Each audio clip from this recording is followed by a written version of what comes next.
চলতে চলতে এখানে আরো দুটো টেম্পেলের সাথে দেখা হয়ে গেছে।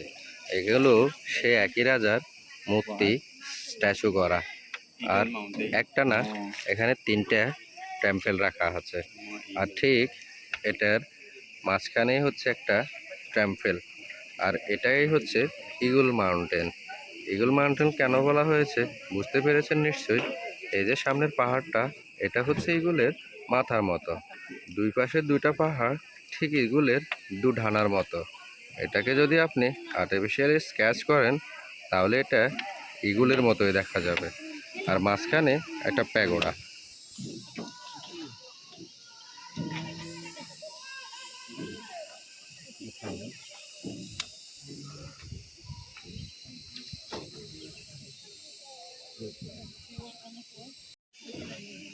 আপনাদেরকে বলে দিই, এখানকার এই শারীরিক প্রাকৃতিক দৃশ্যগুলো সত্যি অসাধারণ। এই ইগল পাহাড় পেরিয়ে আমরা এখন চলে যাব একটা টানেলের ভিতর দিয়ে। আর মাঝখানে যে টেম্পেলটা, এটা চারটি স্ট্রাকচার, সিভিল স্ট্রাকচার উঠিয়ে ওটার উপরে কাঠের তৈরি। মাঝখানে একটা ঘন্টা আছে। দোতলা বিশিষ্ট এই টেম্পেলটি সাবধানতার জন্য ব্যবহার করা হতো। এখন এখানে অবশ্য উঠতে দেয় না, না হলে আপনাদেরকে পুরোটা দেখাতাম। আর এদিক থেকে প্রচুর দর্শনার্থী আসতেছেন, যেমনটি আপনারা দেখতে পাইতেছেন। আর এগুলো পাহাড়। এখানে পানি খুব একটা বেশি না, বড় জোর 7 থেকে 10 ফিট হবে। এতে জায়গাটা একটা সময় আমার মনে হয় শুকনা ছিল, আর এখন বর্তমান জলবায়ুর পরিবর্তনের ফলে এটা অনেক গভীর হয়ে গেছে। আর এখানে পানি জমে গেছে। এটার নাম হচ্ছে হাংথান হ্রদ বা থান থুপ ক্যাব। এটা হচ্ছে 32 মিটারের একটা গুহা। ওনারা সম্ভবত গুহাগুলাকেই ক্যাব বলে থাকেন, অথবা হ্রদগুলাকেই ক্যাব বলে থাকেন।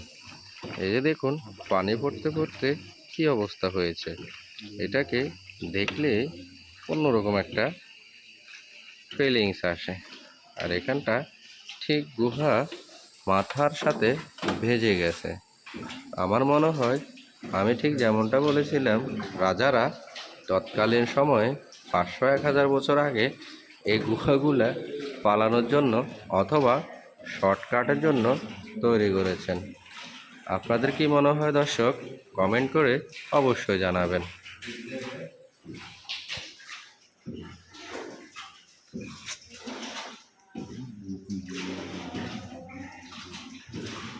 আমি একটু ঝর্ণার পানি খেয়ে দেখেছি। এটা অতটা মিষ্টিও না, আবার একেবারে তিক্তও না, মোটামুটি পানিটা ভালো। আর নিচের যে হ্রদের পানি আছে সেটা খাওয়া যাবে না। সেটা খেতে হলে এখানকার পানি ফুটিয়ে খেতে হবে, কেননা এটা অনেক হার্ডনেস আছে, এখানে অনেক ডাস্ট আছে।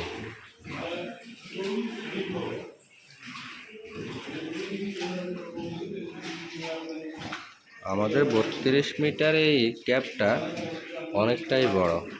আমার কাছে মনে হয়েছে 250 মিটারের ক্যাবটাই হয়তো একটু ছোট। এই 32 মিটারের ক্যাবটা ওটার চাইতেও একটু বড় মনে হচ্ছে।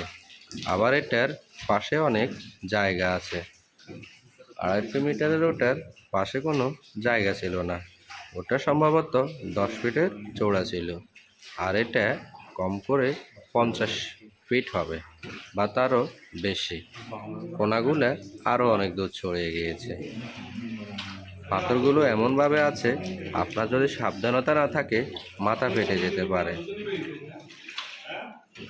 ফেটে যেতে পারে বলতে ফেটে যাবে 100%। এই পাথরগুলোর ধারালো অস্ত্রের চাইতেও কম না। এক একটা পাথর এমনভাবে ছোকা হয়ে আছে, দেখলেই মনে হয় আপনাকে কেটে ফেলবে।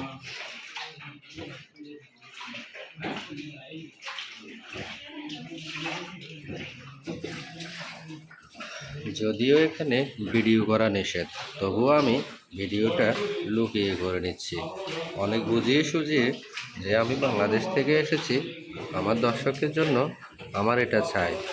তো ওনারা এটা করিয়ে দিয়েছে। দর্শক, আমি হয়তো ভুল দেখেছি, ওটা হয়তো 32 মিটার না, ওটা হয়তো 320 মিটার হবে। আমি ঠিক খেয়াল করিনি, আমার কাছে মনে হয়েছে 32 মিটারের ক্যাপ, কিন্তু পরে এখন আবার মনে করতেছে 32 মিটার তো এত লম্বা না, তাহলে ওটা 320 মিটার হবে।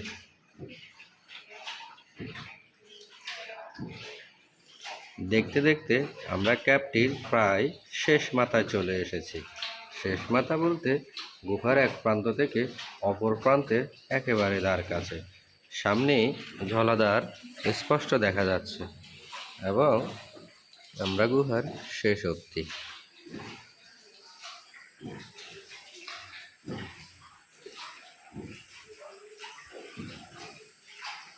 আমি জানি না পানিগুলো কোথা থেকে পড়তেছে, তবে পাথরের গা ছুঁয়ে অনেক পানি পড়তেছে, ফোঁটা ফোঁটা বৃষ্টি আকারে।